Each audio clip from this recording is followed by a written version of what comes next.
नमस्कार सभी प्रतियोगी परीक्षार्थियों को। जय हिंद।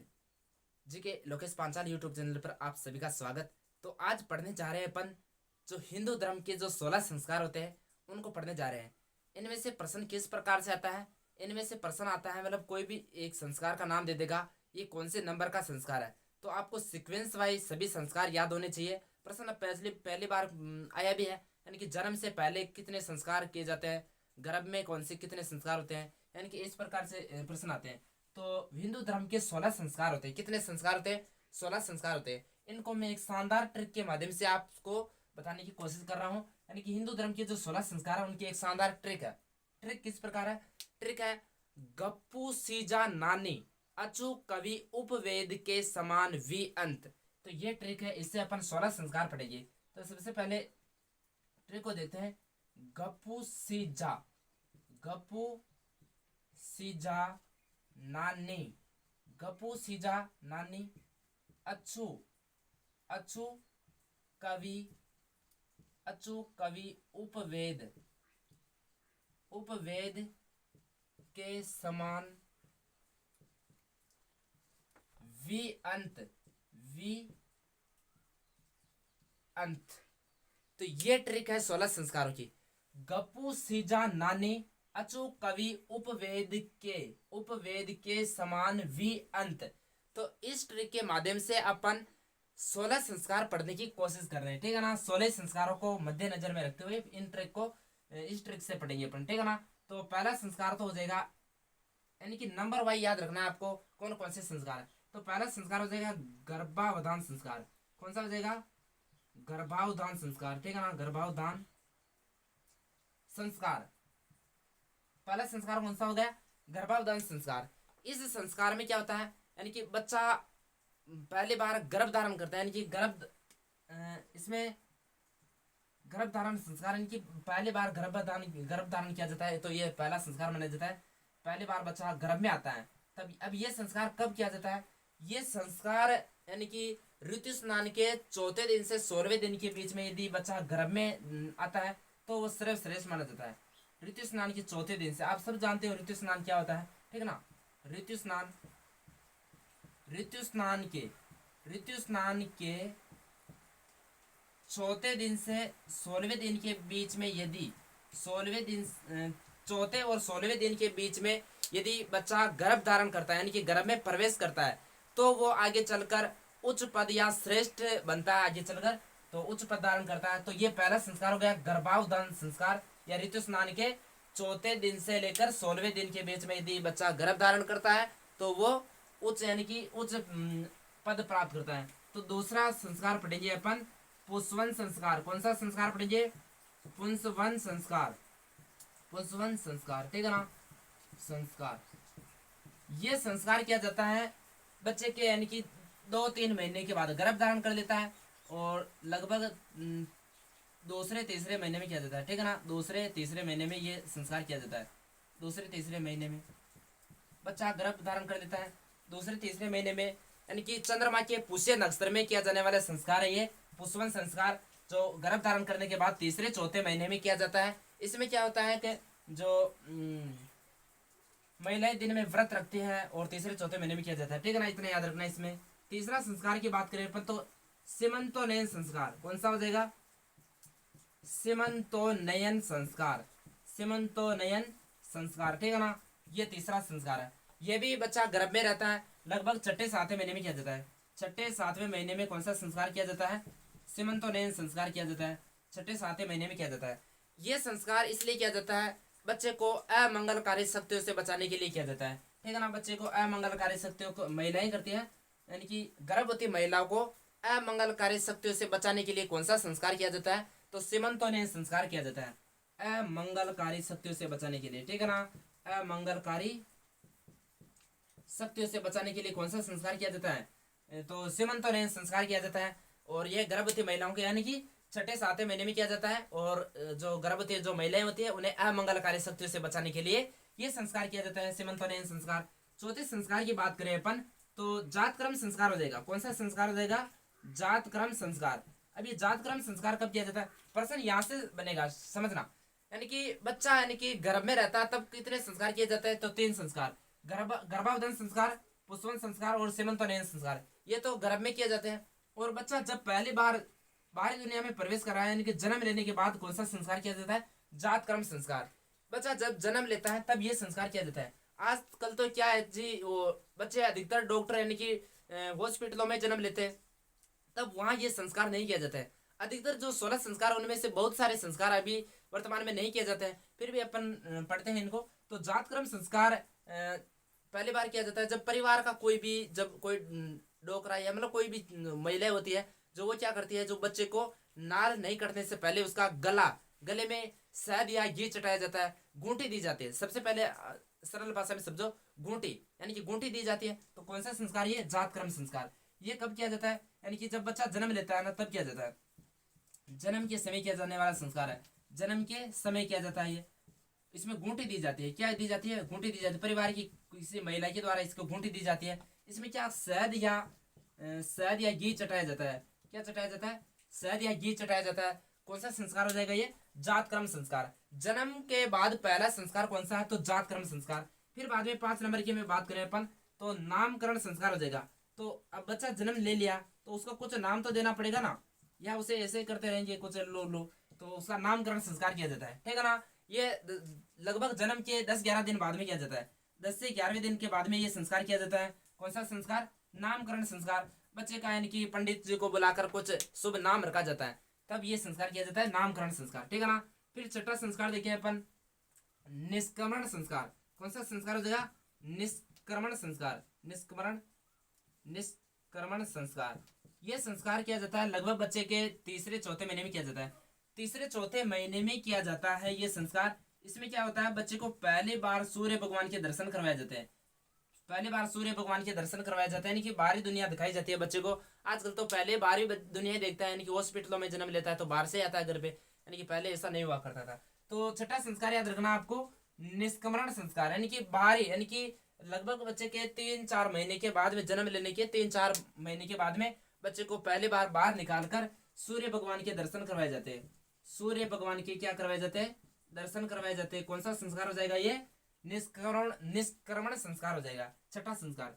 आगे बात करें 7वां संस्कार अपना, यानी कि अन्नप्राशन संस्कार। कौन सा हो जाएगा? अन्नप्राशन संस्कार, ठीक है ना। अन्नप्राशन संस्कार लगभग 5 से 6 महीने में किया जाता है। 5-6 महीने में किया जाता है। जन्म के 5-6 महीने बाद में किया जाता है अन्नप्राशन संस्कार। जब बच्चे को पहली बार भोजन करवाया जाता है, यानी कि पहली बार अन्न खिलाया जाता है, तब कौन सा संस्कार किया जाता है? अन्नप्राशन संस्कार। ये तो सभी को याद रहता है, लेकिन एक शब्द आता है देशाटन। जो ये पहली बार बच्चे को जब अन्न खिलाया जाता है उसे देशाटन कहते हैं। क्या कहते हैं? देशाटन संस्कार कहते हैं, ठीक है ना। देशाटन संस्कार तो यही है अन्नप्राशन, लेकिन देशाटन भी कहते हैं इसे। पहली बार जब अन्न खिलाया जाता है बच्चे को तब क्या कहते हैं? उसे देशाटन कहा जाता है। यहाँ तक समझ में आ गया होगा आपको। और आगे देखिए अपन अगला संस्कार, तो चूड़ाक्रम संस्कार। चूड़ाक्रम संस्कार, ठीक है ना। चूड़ाक्रम संस्कार या इसे कहते हैं जुड़ुला संस्कार।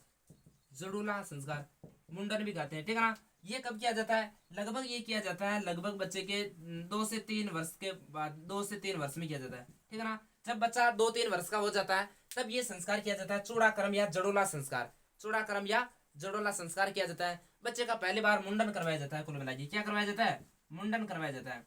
तो ये कौन सा संस्कार हो जाएगा? चूड़ाक्रम संस्कार। इसे मत समझ लेना है कि 8वें महीने में चूड़े पहने जाते हैं, वो नहीं है। चूड़ाक्रम या जुड़ोला संस्कार ये 2 से 3 वर्ष के बाद में किया जाता है। इसे मुंडन संस्कार भी कहते हैं। यहाँ तक आपको समझ में आ गया, स्क्रीनशॉट ले सकते हो आप, और अगले फिर बाद में अपन पढ़ेंगे, ठीक है ना। यहाँ उतार लीजिएगा इसको। 8 संस्कार अपन पढ़ चुके हैं। पहला संस्कार गर्भाधान संस्कार। ऋतु स्नान के चौथे और 16वें दिन के यदि बीच में बच्चा गर्भ धारण करता है तो वो यानी कि उच्च पद धारण करता है, तो पहला संस्कार हो जाएगा गर्भाधान संस्कार, ठीक है ना। दूसरा पुष्पन संस्कार, यानी कि 2-3 महीने के बाद में किया जाता है। ये महिलाएं यानी कि चंद्रमा की पुष्य नक्षत्र में किया जाता है, व्रत रखती हैं, तो ये संस्कार हो जाएगा पुंसवन संस्कार। सीमंतोनयन संस्कार 6-7 महीने के बाद में किया जाता है। जब बच्चा गर्भ में रहता है तभी किया जाता है। गर्भवती महिलाओं को अमंगलकारी शक्तियों से बचाने के लिए किया जाता है ये।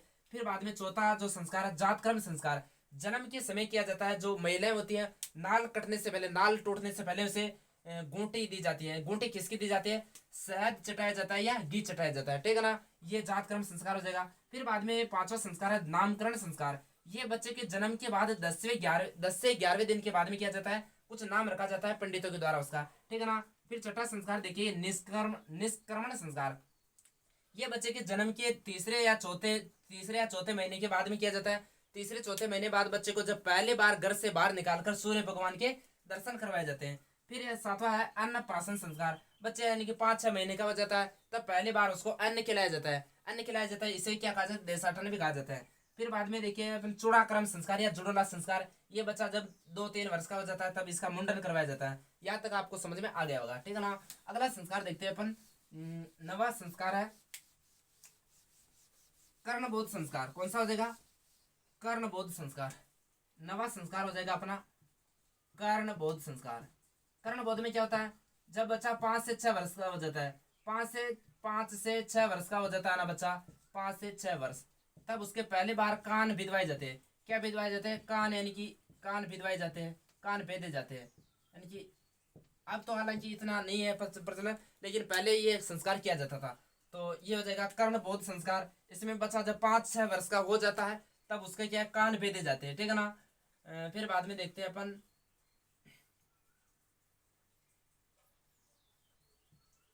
कर्णबोध संस्कार हो गया। और फिर बाद में देखते हैं अपन, तो दोस्तों कर्णबोध संस्कार हो गया। लगभग ये 5 से 6 वर्ष में किया जाता है, कान भेदे जाते हैं पहली बार, ठीक है ना। अगला संस्कार देखिए, ये हो गया विद्यारंभ संस्कार। कौन सा हो जाएगा? विद्यारंभ। विद्यारंभ संस्कार किया जाता है। विद्यारंभ संस्कार लगभग 6 वर्ष के बाद में किया जाता है बच्चे का, 6 वर्ष के बाद में, ठीक है ना। 6 वर्ष के बाद में जब बच्चा जब थोड़ा बहुत समझने लग जाता है तब उसको पहली बार विद्यालय में भेजा जाता है। तब ये विद्यारंभ संस्कार किया जाता है। कहाँ भेजा जाता है? उसे विद्यालय भेजा जाता है। तब कौन सा संस्कार किया जाता है? विद्यारंभ संस्कार किया जाता है। ये बच्चा जब 5-6 वर्ष का हो जाता है तब किया जाता है, पहली बार विद्यालय भेजा जाता है। कब तक बच्चा घर पे रहेगा? तब 11वें नंबर पे देखिए आप, ये हो गया उपनयन संस्कार। उपनयन संस्कार, उपनयन संस्कार 11वां संस्कार है। ये उपनयन संस्कार इसे यज्ञोपवीत संस्कार भी कहते हैं। क्या कहते हैं इसे? यज्ञोपवीत संस्कार भी कहते हैं, यज्ञोपवीत संस्कार भी कहते हैं इसे। ये कब किया जाता है? श्रावणी पूर्णिमा में किया जाता है, यानी कि रक्षाबंधन के दिन किया जाता है। ये रक्षाबंधन के दिन किया जाता है, तो से माना जाता है रक्षाबंधन। रक्षाबंधन के दिन किया जाता है यज्ञोपवीत संस्कार, उपनयन संस्कार। इसमें क्या होता है कि बच्चे को पहली बार जनेऊ धारण करवाए जाते हैं। क्या? जनेऊ धारण करवाए जाते हैं। ये अलग अलग होता है, यानी कि ब्राह्मणों के बच्चों को, यानी कि ब्राह्मण के जो बच्चे होते हैं उनमें 8 वर्ष में करवाया जाता है, करवा दिया जाता है। जो ब्राह्मण के बच्चे होते हैं उनको तो कब करवाया जाता है? 8 वर्ष की उम्र में करवा दिया जाता है। और जो क्षत्रियों के बच्चे होते हैं, क्षत्रियों राजपूतों के, इनके उनको लगभग 10 वर्ष के बाद में करवाया जाता है। और क्षत्रियों के जो होते हैं ना, जो वैश्यों के, सॉरी, जो वैश्यों के होते हैं उनको लगभग 12 वर्ष के बाद में करवाया जाता है। तो ये अलग अलग जातियों में अलग अलग करवाया जाता है। तो उपनयन संस्कार में क्या आता है? यज्ञोपवीत संस्कार भी कहते हैं। इसमें बच्चे को जनेऊ धारण करवाई जाती है, जनेऊ धारण करवाई जाती है। ये संस्कार पहले किया जाता था, अब तो हालांकि ये लगभग समाप्त हो चुका है। फिर बाद में देखते हैं अपन उपवेद हो गया, उपनयन हो गया। फिर बाद में देखते हैं वेदारंभ संस्कार। कौन सा संस्कार है? वेदारंभ। वेदारंभ संस्कार यानी कि बच्चे को पहली बार की वेदों की शिक्षा दी जाती है। वेदों की शिक्षा के लिए कौन सा संस्कार किया जाता है? वेदारंभ संस्कार। बच्चे को पहली बार यानी कि कहाँ भेजा जाता है? आश्रम में भेजा जाता है। वेदों की शिक्षा दी जाती है। वेदों की शिक्षा के लिए कहाँ भेजा जाता है? वेदों की शिक्षा के लिए बच्चे को आश्रम में भेजा जाता है, गुरु के पास भेजा जाता है, आश्रम में, ठीक है ना। तो ये हो जाएगा वेदारंभ संस्कार। फिर बाद में देखते हैं केशांत संस्कार। 13 नंबर में कौन सा? केशांत। केशांत संस्कार, या इसे गोदना भी कहते हैं, गोदना, गोदना, ठीक है ना। केशांत या गोदना। ये संस्कार क्या होता है? जब बच्चा किशोरावस्था से यौवन अवस्था में प्रवेश करता है, किशोरावस्था से यौवन अवस्था में प्रवेश करता है ना, तब किया जाता है ये संस्कार। किशोरावस्था से यौवन अवस्था में प्रवेश कर जाता है, यौवन अवस्था में प्रवेश कर जाता है, तब पहले बार उसके दाढ़ी मूंछ बनाई जाती है, तब ये संस्कार किया जाता है। बच्चे की जब पहली बार क्या बनाई जाती है? दाढ़ी मूंछ बनाई जाती है, तब ये संस्कार किया जाता है। कौन सा संस्कार? केशांत या गोदना संस्कार किया जाता है। जब बच्चा पहली बार यानी कि किशोरावस्था से यौवन अवस्था में प्रवेश कर गया बच्चा, तब उसके दाढ़ी मूंछ भी बहुत बड़े बड़े हो गए, तो दाढ़ी मूंछ ये पहली बार बनवाए जाते हैं, तब कौन सा संस्कार होता है? केशांत संस्कार। आगे देखिए, ये केशांत हो गया। समावर्तन संस्कार। समावर्तन संस्कार किया जाता है। कौन सा? समावर्तन संस्कार।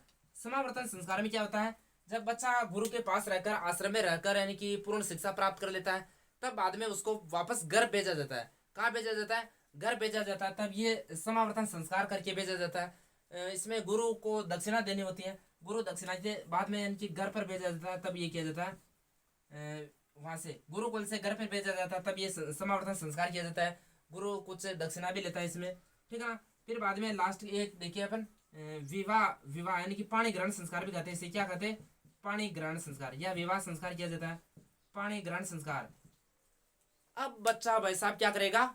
शादी करेगा, विवाह करेगा। घर वाले उसके लिए लड़के वड़के ढूंढ के रख रखे हैं, और वो लगभग 20 कितने साल का हो गया, लगभग पहले 25 साल का हो चुका है। वो गुरु के पास सब वेदों की शिक्षा सब पूर्ण करके वह कहाँ आ गया है?